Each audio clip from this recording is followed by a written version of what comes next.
goal was Brian Gamble, Tim Washington, and of course Mark D'Amato for the Florida Sundogs, jamming Posse Saline and Sam the Flame Martin.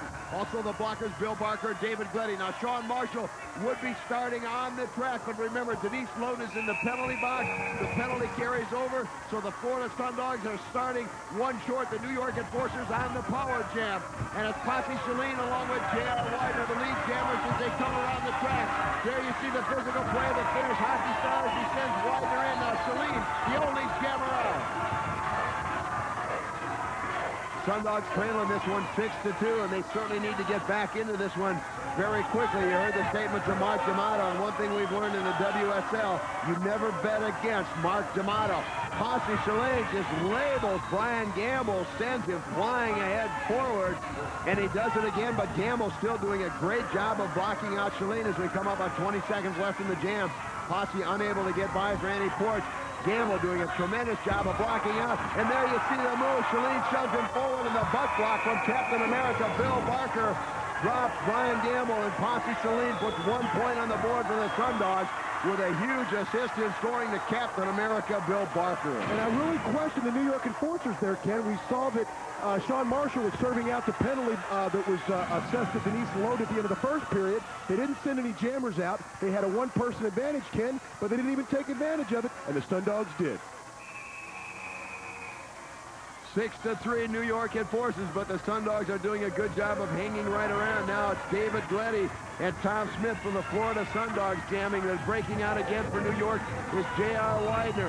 Now you see Captain America Bill Barker give the big whip to David Gleddy. Widener, smart move, goes the inside, shortens up the track, and is able to gain a temporary advantage. But David Gleddy, as carries the elbow, drops J.R. Widener. And now here comes the Sundogs as they come around. David Gleddy, the alligator wrestler. Well, we can see these Sundogs are not going to let the Enforcers take over physically. Ken are taking it right to them, not backing down. Tim Washington using a good job of rotating in the pack. Once the jammers got out, dropping back to block out David Gleddy. Remember, Washington has a redneck radar that he says he targets typically and only for David Gleddy. I don't quite understand why there is no love lost between the two, but Washington loves to target Gleddy. Now he's setting him up, and there's a boot from Mark D'Amato. Tim Washington and Mark D'Amato, there are no two better men that work the teamwork and dirty plays better than these two. And now D'Amato goes right after David Gleddy, but this time Gleddy returns the favor, is able to dump D'Amato go over the track, but Tim Washington goes after, and now Bill Barker is getting into it, and it's all broken loose. D'Amato said he was going to target Bill Barker, claiming, and now Washington climbs back and goes after Barker again. The Enforcers have claimed all they had to do was get rid of Barker, and it was easy picking. Both referees finally get the two separated, and now you see Gavani going after Posse Saline. Well, these referees better get a hold of this, Ken. It's only here in the second period. First time we've seen the men. We're not even 3 minutes into this second period, and Sean Corbin and Tom really have their work cut out for them, and this game's going to get away from them.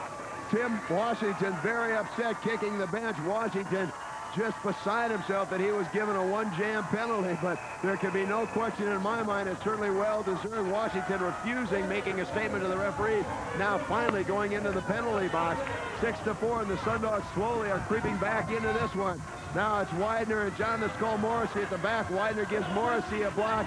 Sam the Flame Martin breaks out along with Tom Smith. A double whip to Tom Smith set up by Barker and David Gleddy. Smith on the inside along with Sam Martin coming up trailing. And now John the Skull Morrissey finally gets out. Widener tangled up in the back of the pack, making no attempt to get out. So it is going to be Morrissey trying to deal with Sam Martin, and a double squeeze out by Sam the Flame Martin and Tom Smith, and they do it again, and this time it works to perfection. But you see Mark D'Amato, the big elbow drops Sam the Flame Martin. Tom Smith gets tangled up in him. D'Amato now back in the rotation as he is the lead blockout blocker for New York. And doing a great job as we're under 10 seconds in this jam. Great job, and he puts down Sam the Flame Martin. Now D'Amato sets up Tom Smith for the Bulldog. Looking around for somebody else. What's Brian Gamble got? And just a big forearm prevents Tom Smith from getting by scoring. This is what the Enforcers have said. They were going to physically annihilate the Florida Sundogs. But, Cam, before this one, we saw Tim Washington set up the boot of Mark D'Amato. This one we saw Mark D'Amato set up almost a King Kong. But, of course, it's not a King Kong because that's Tim Washington. But Brian Gamble is in the penalty box. It is 6-5, the New York Enforcers, as Florida very quietly is creeping back into this one.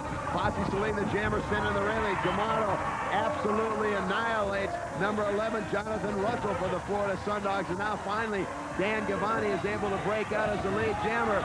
But you see Sean Marshall doing a good job of dropping him. Marshall blocking out at the front of the pack.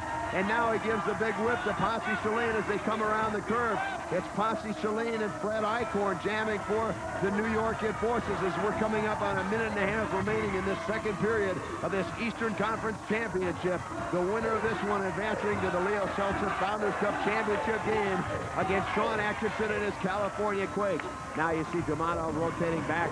They'll try and block out. Posse Saline goes right around, and D'Amato's elbow takes out his own man, Fred Eichhorn. Tremendous agility shown by the former Edmonton Oiler, Posse Saline, tying this game up and quickly cutting off the jam. Well, Mark D'Amato, I don't think Mark D'Amato likes anybody, so I don't think he hurt his teammates' feelings or is frustrated with the fact that he sent down his teammate. But I'm not thinking that these Sundogs want to get into this kind of game with these enforcers, Ken. It could come back to haunt them in the second half. We're all tied up in this final jam of the period. 43 seconds remaining on the game clock. This is anybody's Eastern Conference Championship. Gavani goes out, and a little unusual, Captain America Bill Barker jamming for the Florida Sundogs. Gavani gets dropped by Sean Marshall and David Gleddy, and a golden opportunity for Bill Barker, who has become the go-to. He's been targeted by the New York Enforcers. Now Mark D'Amato throws off his pads, throws off his helmet. This is a classic. D'Amato is targeted. He made no bones. The elbow throws Barker as they come up on 10 seconds. And now he picks him up. Tim Washington absolutely drops Bill Barker, a former with King Kong. No points as this period comes to an end. Referee waves it off. Barker never got by him. They smartly get between the players. We'll be back with a halftime of this Eastern Conference Championship. We're all knotted up at 6 apiece right after this. 6 of Florida Sundogs 6. Welcome back, everyone, to Rollerjam Arena. I'm Ken Resick along with Lee Rehrman and Buddy Atkinson Jr. We're at halftime of this Eastern Conference Championship game. And the Florida Sundogs ripped the page right out of the New York Enforcers playbook, completely shutting out the Enforcer men. But, Hawk, the Sundogs did score 4, but perhaps 4 of the hardest earned points in WSL history. Well, I'm calling this first half the first half of the SOS. In the first period, it was the Sisters of Suffering. But in the second period, these Florida Sundogs are going to send out an SOS because they earned points the hard way. We saw the 5-borough lineup totally taking a page out of their own playbook. Right here, we see the boot to David Gleddy. A little bit later, we see Mark D'Amato setting up the almost a King Kong for Brian Gamble, and then we see a true King Kong kaboom while Bill Barker, Captain America, he may be down for the count. There are body parts and elbows all over the track here at the World Skating. Buddy, let me ask you, is it possible the Enforcers' strategy here is just to beat the Sundogs up as much as they can in the first half, then take away the game in the second? Absolutely, and you can see that's exactly what's happened, as Hawk pointed out. They're in deep trouble, but if they make the playoffs, it's going to be in an ambulance. Very good line indeed. At any point, it's been quite a season in the WSL. Here's a look back. Heather Gunnan has just pulled a crutch away from Megan Mobley. Referees do not take that abuse and stare. Posse and Evangeline are indeed illegal aliens. The 2 newest citizens of the United States of America, Posse and Suzanne Chalene.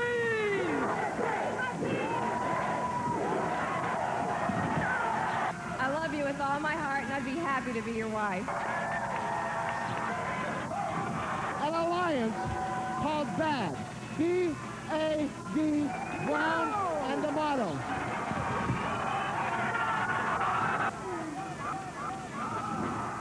Now, there's no question in that first half, Denise Loden began to push the envelope a little bit. Whether she'll continue to push it or pull it back, we'll find out because she's standing by with Broadway Danny Wolf. Denise, a very low-scoring game so far, which actually plays into the Enforcers' hands. I know you'd like it to be a little higher scoring. What'd you tell your team at halftime? It's only 6-6.